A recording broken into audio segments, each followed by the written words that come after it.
সেন্সটা আপনাদের নেই কারো। আপনাদের কারো সেন্স নেই, আমার সেন্স আছে। আপনাদের সেন্স নেই বলেই, আপনারা অপারক বলে আপনারা আপনাদের ছেলেটাকে মানুষ করতে পারেননি। আপনাদের ছেলেটা বিগড়ে গেছে এরকম।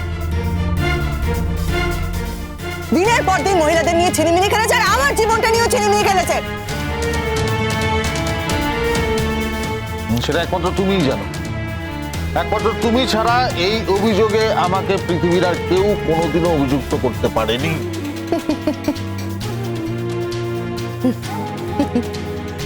হ্যাঁ, খুব স্বাভাবিক। তার কারণ তোমার জীবনের এতগুলো মহিলার মধ্যে একমাত্র আমি, যে তোমাকে বিয়ে করে তোমার বউ হয়ে সঙ্গে সংসার করেছি। সে সম্পর্ক চুকে গেছে, সে সমস্ত পাঠ চুকে গেছে। তুমি আমার সঙ্গে থাকো না। এই মুহূর্তে দাঁড়িয়ে আমি যদি কিছু করেও থাকি, সেটা একটা কথা বলার অধিকার নেই তোমার। কারণ তোমার জীবনটা তোমার জীবন, তুমি সেটা লিড করো। আমার জীবনটা আমার জীবন, আমি লিড করি। এটা নিয়ে কোনো প্রশ্ন করার অধিকার তোমার নেই। আমি প্রশ্ন করছি না, আমি একদম প্রশ্ন করতে চাইছি না। আমি শুধু আমাদের মেয়ে মুনিয়াকে এটা জানাচ্ছি যে তার বাবার চরিত্রটা কিরকম। আর দেখো তো, আমি তো মুনিয়াকে আমার কাছে চেয়েছিলাম। তুমি যদি মুনিয়াকে আমাকে দিয়ে দিতে, তাহলে আমাদের মধ্যে এই খারাপ সম্পর্কটা এটুকুও থাকতো না। থাকতো না, সম্পর্ক থাকতো। কারণ তুমি আগেও যেমন আমার উপর উপদ্রব করে গেছো, এখনো যাচ্ছ, আগামী দিনেও যেতে। তুমি আমার জীবন থেকে তুমি যাবে না কিছুতেই। আজকে এত নেগেটিভ ভাইবস তুমি আমার মধ্যে ঢুকিয়ে দিয়েছো যে একজন মহিলার সাথে আমি ঠিক করে কথা বলতে পারি না। আমি অহেতুক তাদের সঙ্গে দুর্ব্যবহার করে ফেলি। আমি only because of you.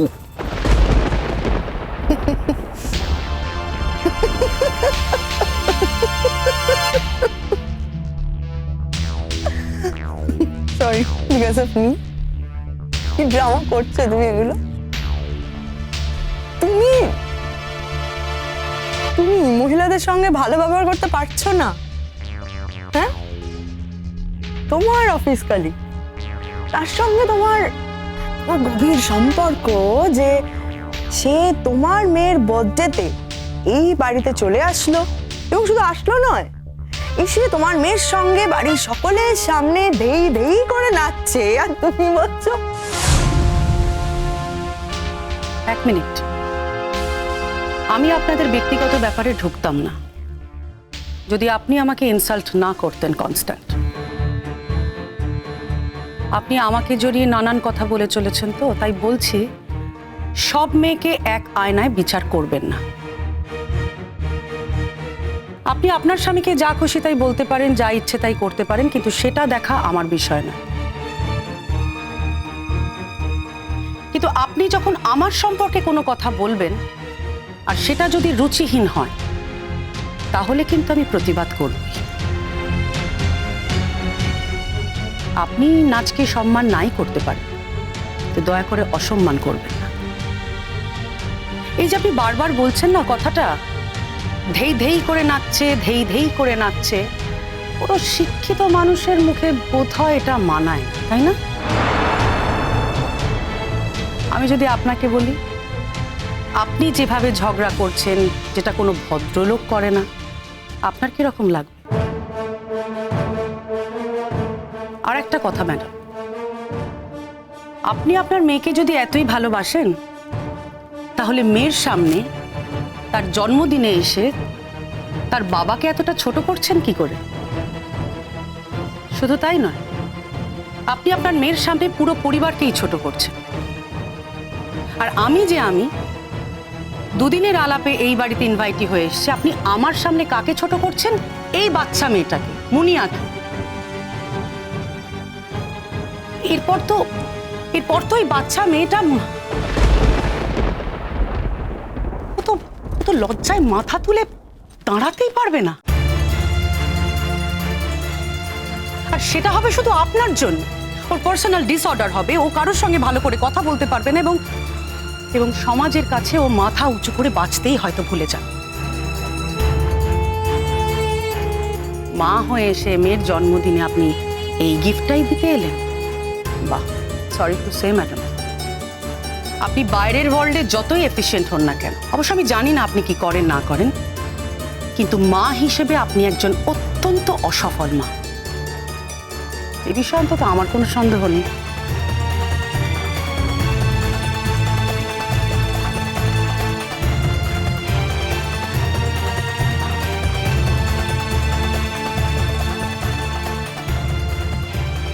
Wonderful.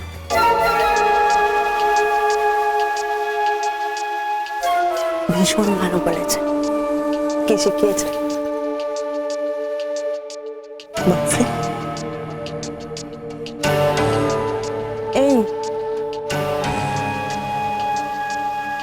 তুমি শিখিয়েছো এগুলো ওনাকে? কি গো, কি গো, তুমি শিখিয়েছো? করবে তুমি? তুই চুপ। আমার বন্ধুর বৌদি উনি, ওনার সম্বন্ধে একটু সচেতনের কথা বলো। একটা রেসপেক্টেবল ফ্যামিলি থেকে উনি বিলং করেন, ওনাদের এডুকেশনে বিরাট ব্যবসা, সেই বাড়ির বউ উনি। ওনাকে অপমান করার কোনো অধিকার তোমার নেই বৌদি। তাই যদি হতো তাহলে তাহলে এই গোটা পৃথিবীর সমস্ত কিছু ছেড়ে তোমার দাদার কোম্পানিতে উনি জয়েন করতেন না। আমার চয়েস সেটা, সেটা আমার চয়েস, কারণ আমি আমার পারিবারিক ব্যবসায় যুক্ত হতে চাই, তাই এখানে এসেছি। আর শুনুন, ওনার অফিসে 117 জন স্টাফ রয়েছে, তার মধ্যে কিছু মহিলা কর্মচারীও রয়েছেন এবং তাদের মধ্যে আমি একজন। অসুবিধে কোথায়? এমন তো কোথাও কোনো আদেশ দেওয়া নেই যে উনি কোনো মহিলা কর্মচারীকে নিয়ে ওনার অফিস চালাতে পারবেন না। যদি সেরকম কোনো নিয়ম থাকতো অবশ্যই তিনি সেটা ফলো করতেন। কত টাকার জিনিস হবে শঙ্খ?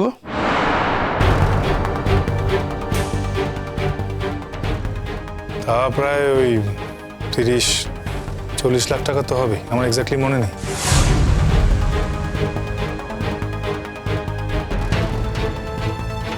আচ্ছা মোর, কি কি দিয়েছিলে একটু বলো, মনে আছে তোমার? হ্যাঁ, আমার মনে আছে। শঙ্খ, শঙ্খ, কি করা যায় তুমি তুমি প্লিজ বলো। তুমি একটা ডিটেল করো, আমি থানা জানাচ্ছি।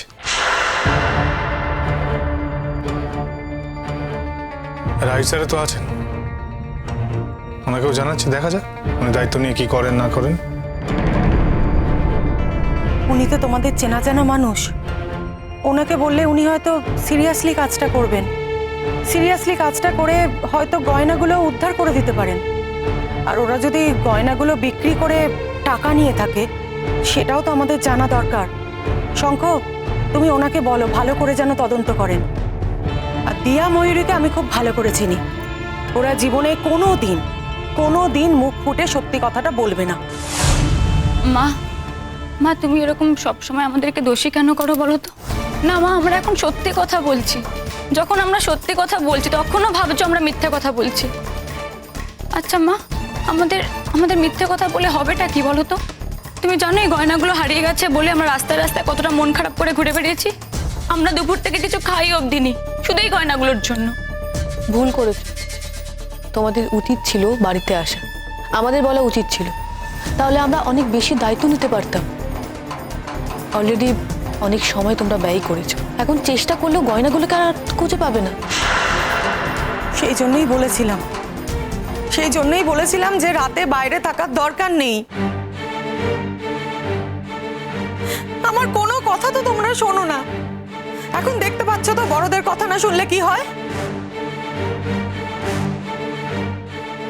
আউট অফ নাথিং তোরা কেনই বা থাকতে গেলি তোর বন্ধুর বাড়িতে, আমি তো সেটা বুঝতে পারছি না। আচ্ছা তোরা তো আমাকে বললি যে তোরা থাকবি না, আমিও বারবার করে বললাম যে বাড়ি কিন্তু আসা চাই, গাড়ি করে ফিরবি তোরা। দাদা ভাই সবাই ছিল তাই। দাদা ভাই একদিনই গেছিলাম, কোনো সময় তো যাই না।